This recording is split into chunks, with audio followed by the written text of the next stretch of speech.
Since the fragile ceasefire took hold, Lebanon has sought lasting peace and a return to normal life. But the reality on the ground tells a different story. Israel and Hezbollah remain locked in disagreement over key ceasefire terms.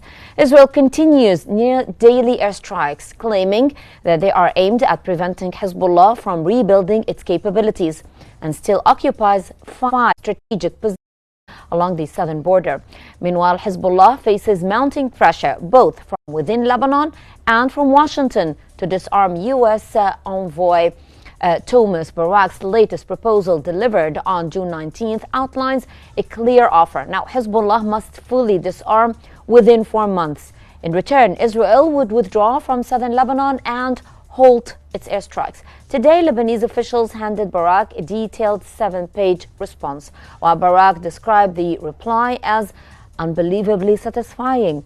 Hezbollah's leader pushed back, insisting that Israel must first end its aggression and fully comply with the ceasefire before any discussion of disarmament can move forward. As tensions rise and violations persist, can Lebanon forge a united stance? And how can peace prevail amid pressure, resistance, and ongoing conflict? That will be our discussion today in this edition of In Depth with me, Halal Hamalawi. Stay tuned.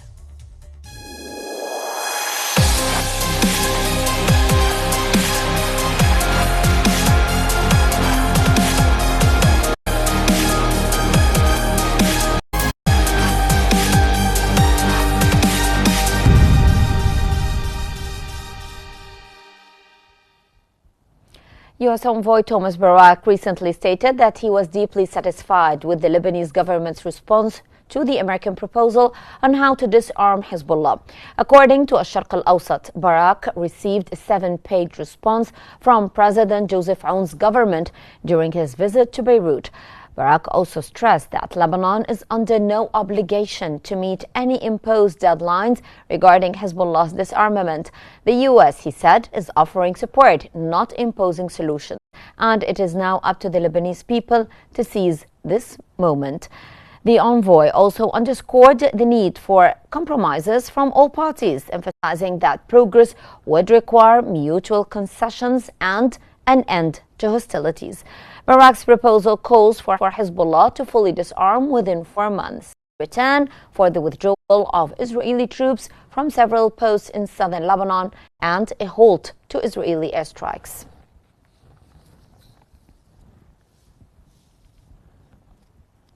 Meanwhile, Hezbollah leader Naim Qassem dismissed the U.S. proposal, insisting that any discussion of disarmament must follow a complete halt to Israeli military operations.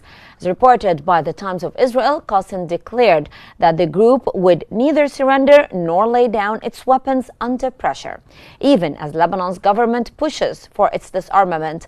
In a televised address, he stated that Hezbollah would only disband if Israel complies with last November's ceasefire terms. Qassem added that only after these conditions were met would Hezbollah be willing to engage in discussions about Lebanon's national defense strategy. Earlier, he had outright rejected the U.S. proposal presented during U.S. envoy Thomas Barak's June 19 visit, characterizing it as a document demanding surrender.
Delving more into this, joins us from Beirut, Mr. Marcel Belukji, a military expert, and from Cairo, Mr. Khalid Dawood, managing editor of Al Ahram Weekly. Thank you so much for joining us here in this edition on Qnews. And I would start with you, Mr. Marcel, joining us from Beirut. Now, Lebanese Prime Minister Nawaf Salam stated moments ago that the government discussed with U.S. envoy ideas related to the necessary steps between the Israeli withdrawal and the disarmament of Hezbollah. How could the balance between both issues happen, in your own opinion? Good morning for you and for your great audience. What happened in Lebanon is frustrating. It's foggy. The situation is foggy because the hope is now related to two issues in order not to enter in agreement between the Lebanon and the American state conditions.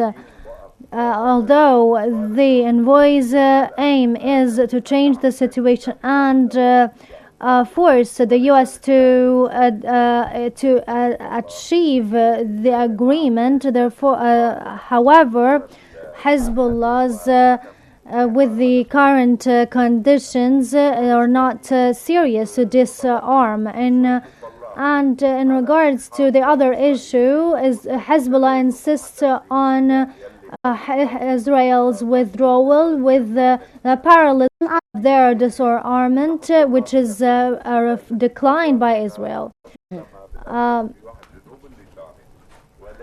But now, with the talks with the U.S. envoy, including all Lebanon, we still have 2 points pending, so that may fill the suggestions and discussions. So that means more isolation, more expanded airstrikes in the area. Yes. Mr. Khalid, how significant is U.S. envoy Thomas Barak's optimistic assessment of Lebanon's response to Washington's proposal, given Salam's recent statement that there is one Lebanese state and that the government is working to continue or rather to confine weapons to the hands of the state? Well, thank you for having me, Hala. It was a pleasure. And thank you for your guest from Beirut.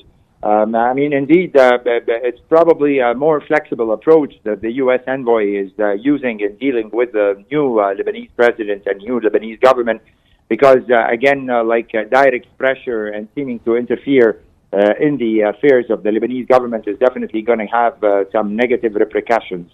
Besides that, as well, I mean, already the Lebanese government has been achieving some progress in terms of confirming its status as the sole power-making party in Lebanon, and has already proceeded on the limitations on Hezbollah's possession of weapons, particularly in South Lebanon, where the UNIFIL troops, the UN troops, are known to be observing the truce, the always shaky truce between Lebanon and Israel. So, I mean, again, the American envoy will probably achieve much better results if he used a balanced approach between Lebanon and Israel, and not to allow Israel to continue acting as the victorious party, which has the right to do whatever it wants whenever it wants. Unfortunately, since the ceasefire was reached between Lebanon and Israel in November with U.S. mediation, the Israelis have almost daily violated this truce agreement and continuing to bomb different targets belonging to Hezbollah, whether in southern Beirut, where Dahya Janubiyya, where Hezbollah is concentrated, or in southern Lebanon itself, almost on a daily basis, the violation of the Lebanese airspace. These are all issues that the Americans also have to deal with, because these are obligations that Israel has to respect, and the issue is not only related to the disarmament of Hezbollah, which will definitely be a very gradual and slow process, considering the domestic Lebanese situation and the fact which Mr. Naim Qasim, the new Secretary General of Hezbollah, referred to, which is that Lebanon continues to occupy small parts of southern Lebanon, and there has to be full Israeli withdrawal from those territories so that the Lebanese government can proceed further in confirming its status as the sole owner of arms within Lebanon. Exactly. Mr. Marcel, Nawaf Salam also stated a while ago that he requested the revival of the committee for coordinating the cessation of hostilities and the implementation of Resolution 1701. In your own opinion, how can the U.S. proposal offered by Barak ensure that Israel will commit to the implementation of Resolution 1701, especially that Israel did not commit to previous agreements?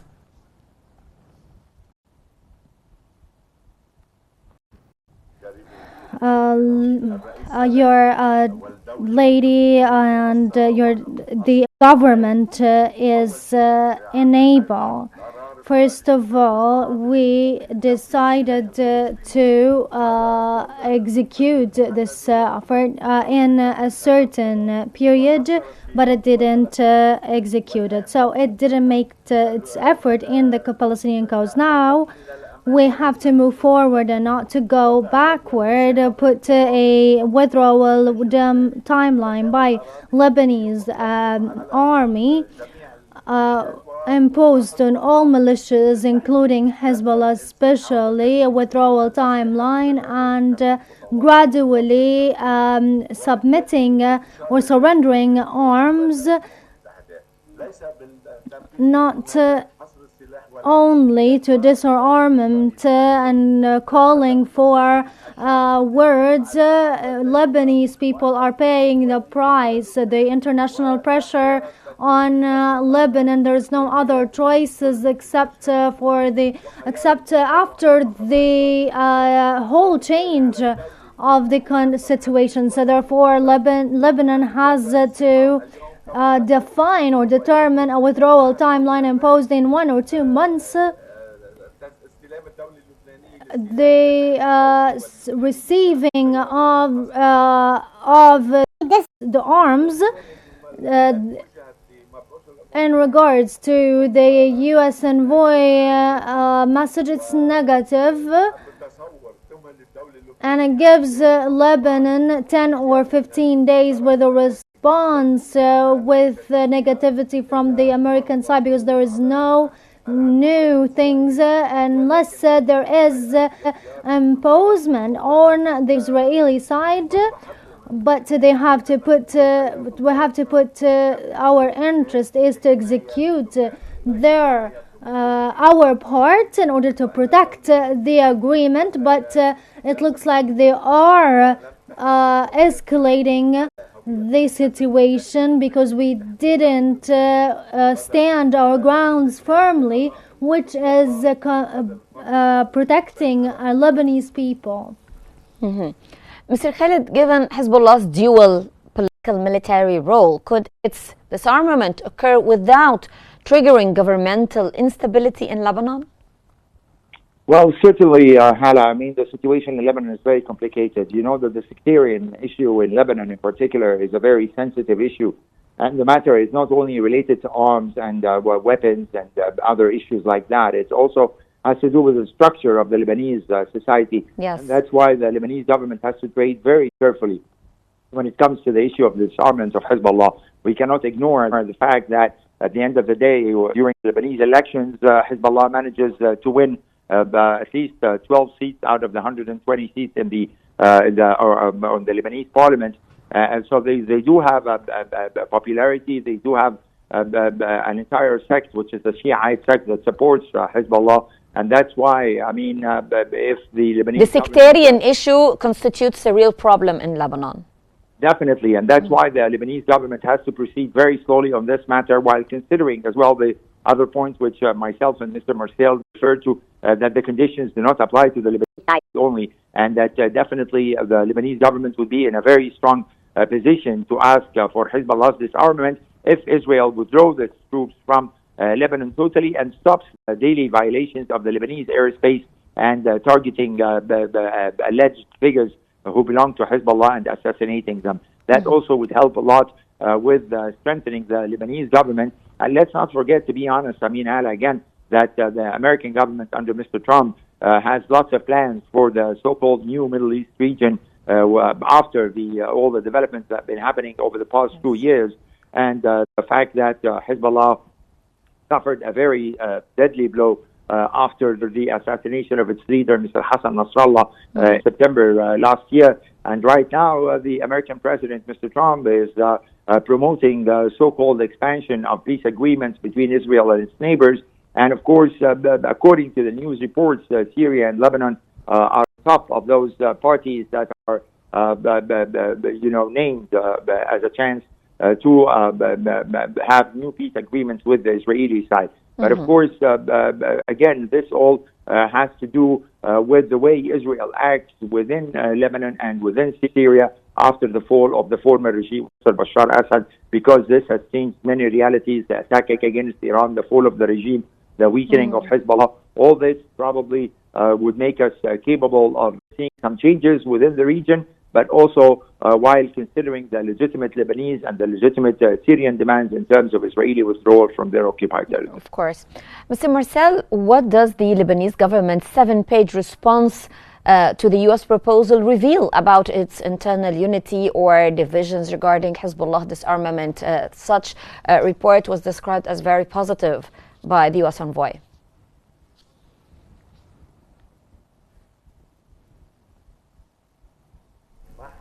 What happened in Lebanon from this state is to preserve the balance in decisions to hinder sectarian divisions or dualism in this decision, or gave Hezbollah 6 months, and the situation is still the same without improvement in tacklements or agreements with Hezbollah, because they still insistence to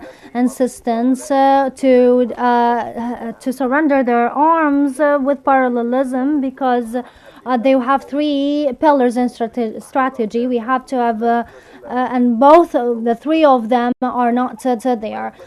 Therefore, what Hezbollah requires is to stall. On the other part, Israel is still occupying us, but they are trying not to reoccur the last war and not the non-execution of Lebanon for 17101 decision or resolution. So the steps are clear. First of all is disarmament and in reformation in Lebanon, and the U.S. project is more important. It became a peace program and project in the whole region. And Iran is out of the Middle East, so Hezbollah is now required to be undermined and put it inside Lebanon. The second phase is Turkish, Saudi, Israeli phase with the allies of U.S. in normalizing with Israel. So the choices are very minimal for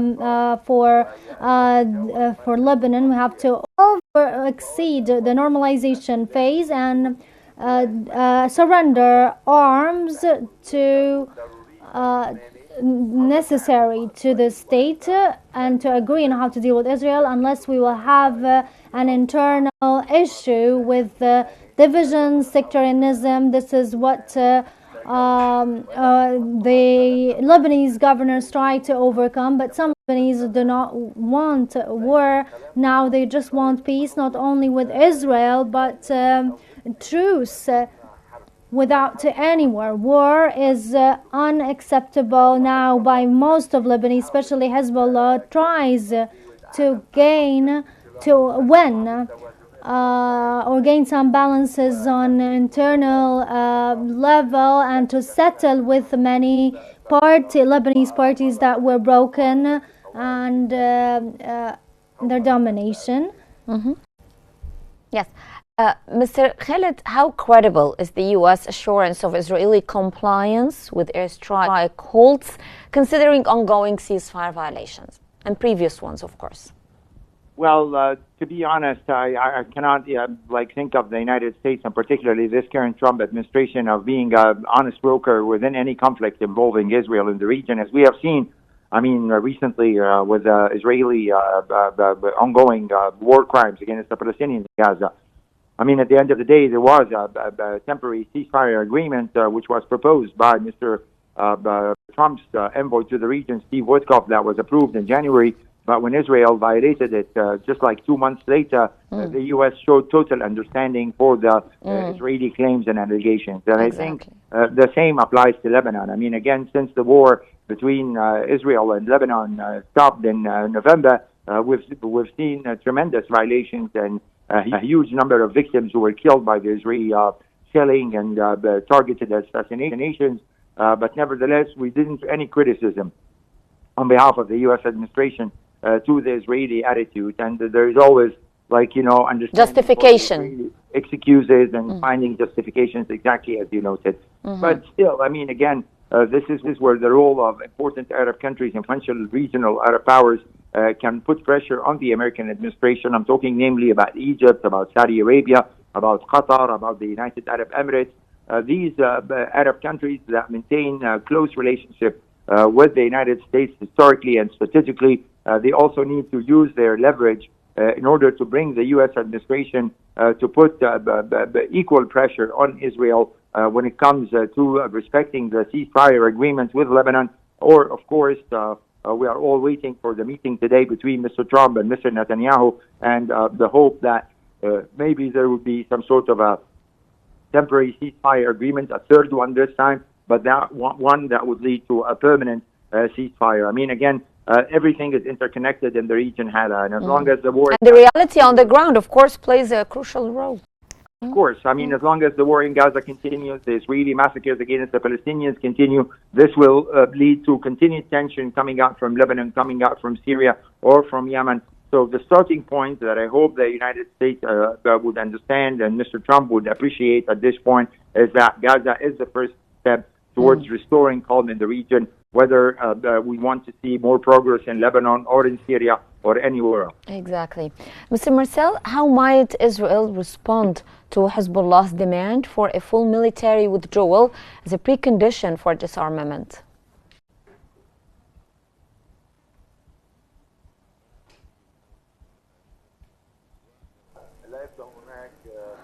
There is no indicators for a complete withdrawal from Israel. On the contrary, the phase will be escalation and aim. Especially what Israel's doing is to occupy the 5 overseeing points, easing any